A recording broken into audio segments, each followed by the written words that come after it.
Salutare băieți, bine să un nou episod de car parking. În acest episod ne lucrăm cu mașina asta. Ok. Și o să ne băgăm la online. Poate o să dau, poate nu. Haide, unde sunt prietenii? Haideți vă, unde sunteți? Alex online. Not in the room. Și atunci hai să start. Nu mă întâiere. Dau start și mă joc. Deocamdată sunt afară. Și mi-am pus un nou intro. Că, nu. Ce să faci? Am pus un nou intro. Că, nu. La nume mi-a plăcut și, nu.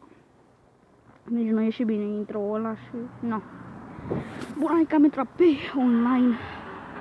E puțin lag din cauza că, uite, fac,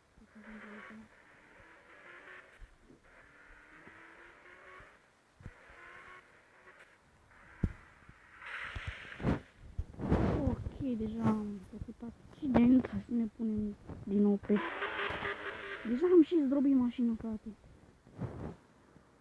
Și la 100 de abonați dacă facem, o să vreau la fiecare în parte mașina. O să fac 80 de mașini, 100 de mașini. O să dau o grămadă. Nu chiar trebuie să fac. Să dau tot de seara ăsta. O să dau șarță modele, depinde care nu vreau să le fac.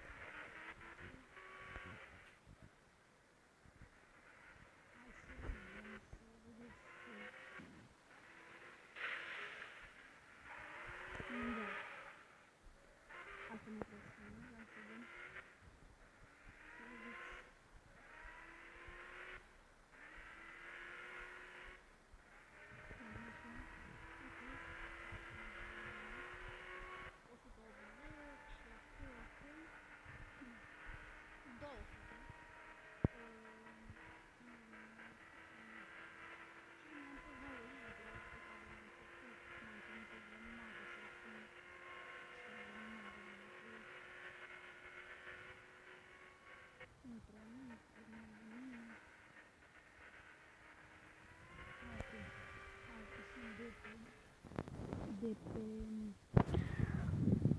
acesta și dacă facem 30 de abonați fac tutorial cum să faci această mașină. Dacă facem 30 de abonați, vă promit să vă arăt tutorialul cum să faci pe ăsta. Dacă să facem acest episod un like, dacă se poate acolo, și 30 de abonați. Ok, boșilor, dacă v-a plăcut acest episod, nu uitați de butonul de like și da, subscribe. O să vă pun imediat un buton de subscribe după ce termin videoclipul, să vedeți și voi. Hai, ceau, băi!